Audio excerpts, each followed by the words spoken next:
Take this broken cast aluminum piece like that and turn it into something like this. Wow! On today's What Do We Have Here welding fabrication project, stay tuned because this is what we got. Cast aluminum TIG welding repair, and this is what we got. A little piece broken right here, and we got to try to repair that back on. So here we go. Okay, and this is a manifold for V12 with side draft Weber carbs, if I got that correct, but there you have it. Today's forecast in Dunedin, Florida is about 86, 87 degrees, a little bit sunny, rainy, and cloudy, a little bit of everything.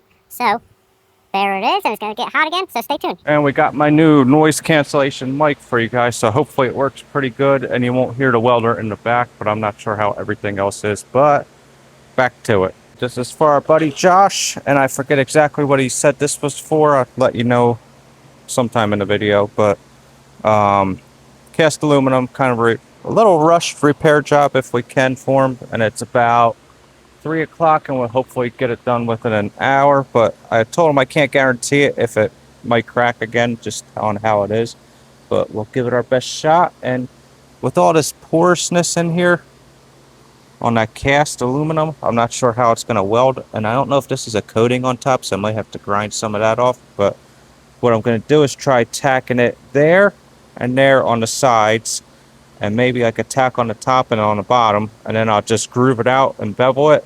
I'll bevel it right up top here, bevel it on the bottom, like a nice little carbide burr or something, burr that thing out, and then put a pass in there, and then the same we'll come back to the other side, burr that out, put a pass on there, and then the sides will put a little burr and pass on that too, and hopefully that'll work. And I asked if I could weld on top here.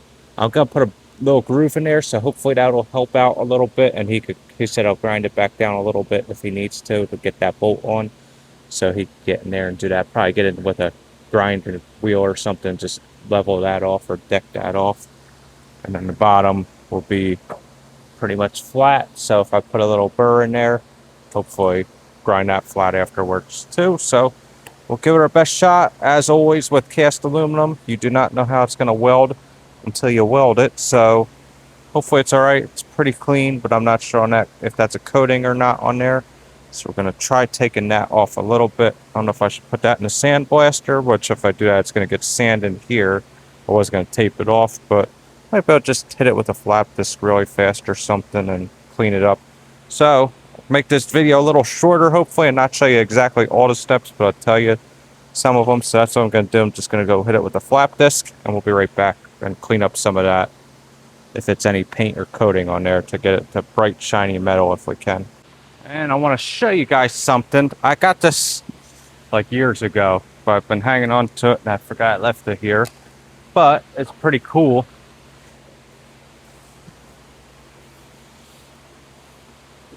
Got a little stick welding to do. What do you think of that? Big giant 3/4 inch. That's what size the rod is. I think it's called a Cormet, and got a little tiny nick on the end right there, which is kind of a bummer, but pretty cool, right? Okay, so I just stuck it in a sandblaster really fast, and I just hit the parts, taped it off a little bit, and hopefully that'll work. I didn't really feel like grinding it. It was kind of hard, but hopefully that just gets that coating off. I'll know right away when I tack that if the coating's still on. If I have to, I'll just what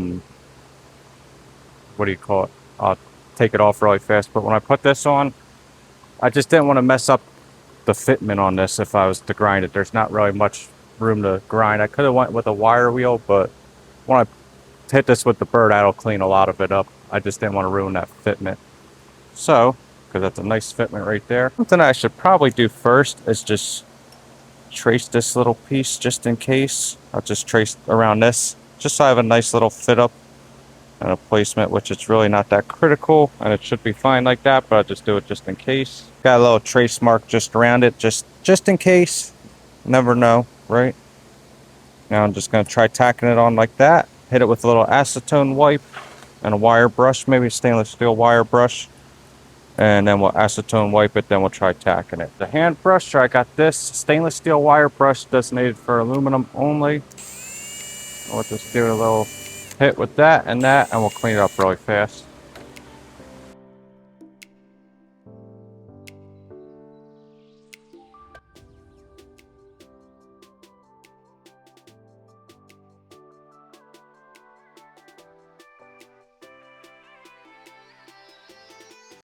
I think we're all about ready to fire up the old welder now, but I couldn't fit the regular clamp on there, so I had to get it. That's why I keep a little piece of the little flat bars and stuff and all different stuff over in my box over there, but just to put that on there as like a brace, like a prop like that, and clamp that down. Now this thing's nice and snug tight. My lines are lined up, but it's a little messy right now from all that stuff, but I like to keep just like a little pile of shims, flat bars, just angles, some other stuff, a little bit of everything. Not this big of a pile. I still got my fireball shims and stuff, but this helps with stuff like that. So about ready. I think we could fire up the welder. What I did was I used my thing, which was nice. That way I could do it at low speed if I want, and a little better than a hand brush. I was able to get a little more in there, and acetone wiped it down, moved that out of the way, move some of that out of my way. Now we could get ready to start tacking it. Hopefully it does good. Here's my new little torch holder I made, magnetic. Need another one because this one over here falls down. The magnet's not as good on it, but still need like a second one. So good to have. Crank her up, right? We set this to about 20 CFH, give or take. Setting number 2, we want 125 hertz. Bump this down to 33% EP, electrode positive, for our cleaning action or balance. Alright, end amps 10, post flow 13 seconds, pre-flow 0.3 seconds, helps with arc starts, 40 start amps. I will leave that, I guess I can put it at like 210. There we go. Then there's the green laser CK Worldwide Tungsten. I think it's 1/8 inch on this. So here we go. Alright, time lapse here for some of the welding, but this one I'll just show you how it welds right away, so we'll be able to tell right away if it's good or bad. Wire of choice, because this may get hot, I'm going to use 4043 instead of 5356. 4043 does a little better with heat, so that's our filler wire selection.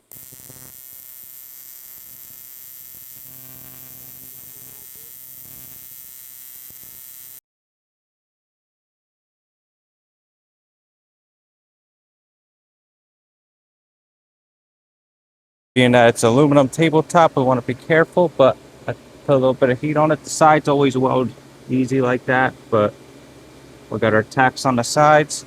Now I could put one right on the top and on the bottom, which will probably do really fast, and then I'll start carbide burring one side, weld that side, and then carbide burr the other side and weld the other side. So I put a little tack, a little like heavy tack on that side, heavy tack on the other, and we'll start with one, work our way to the other.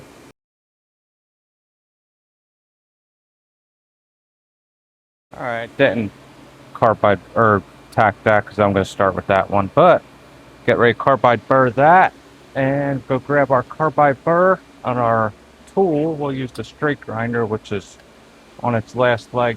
Well, this one's not as bad, that one is. I got these carbide burrs. You can find cheap ones like this. These were on Amazon for like 30-40 bucks or whatever, but it came with this aluminum, that aluminum, that one, and that one, not this middle one. This is for stainless or steel. That was separate. So, and they make them, this is 1/4 inch shanks. They make it for 1/8 inch shanks and stuff, but not bad. They're working, seem to do the job so far, but I think this will work.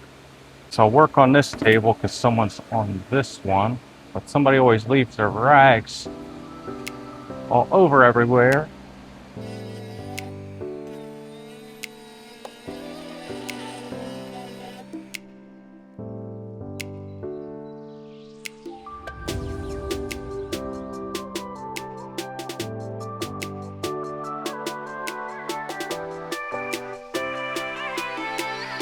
I hope that this circle right here isn't pressed in. It almost looks like a heat mark or something. because if it is, that might give me a little trouble, but I want a little bit more than halfway for that carbide burr, and we'll try filling that up just because it's a lot easier to get from this side, and then with that, we might not be able to go in as deep, so should be pretty good. It's already pretty clean, but I just want to give it a stainless steel wire brush hit really fast and acetone wipe, and should be good. You can hear me, we just want to heat it up slow. Let that cleaning action, I'm not even puddling it right now, I'm just letting that cleaning action work its way. Do a little cleaning. Go back once or twice, give a little preheat like this, and we'll slowly start puddling it and get a little bead in first.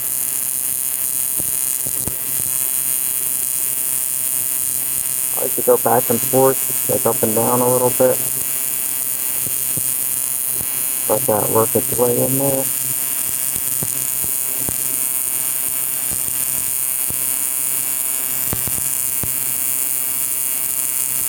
Don't force nothing.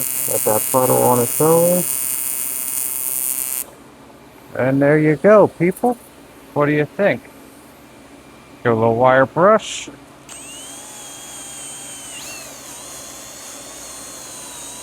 It's gonna heat up too pretty fast, but I think we should be able to get it before it does too much. And I don't know if you could see, so we'll back it off. I had a feeling that the arc shots weren't going to be that good. It's still a little bright right here, so sorry about that. So I'm just speeding it up, but we'll work on that in the future. But it seems to be welding pretty good actually. So once it's just welding good, just run over it slow, clean it, put another pass on, clean it, and just go slow. Take your time with it and don't rush it. And here it is.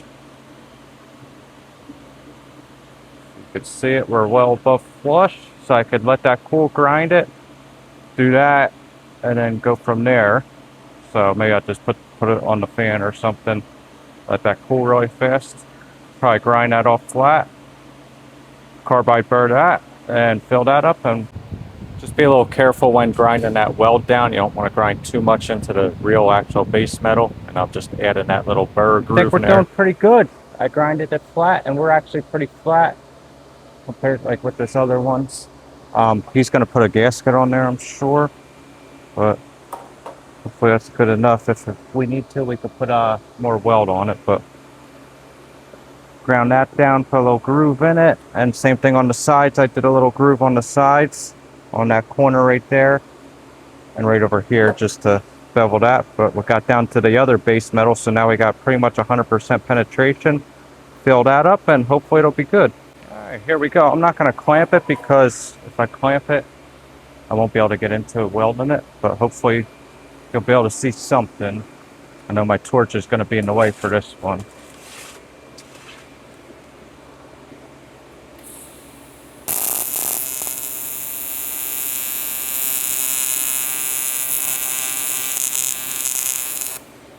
We got that fan back on right over there, messing me up. That's the downside of TIG welding, especially on hot days like this. One little tiny gust of wind, especially from like a fan or something, and that's a small fan, can blow your argon away on you if you're a TIG welder. You obviously know that, but I had to put a little extra stick out in that tungsten. Or I know the arc shots aren't that good, still working on that. But just going slow with it, letting that puddle heat up on its own. I'm not forcing that wire in there.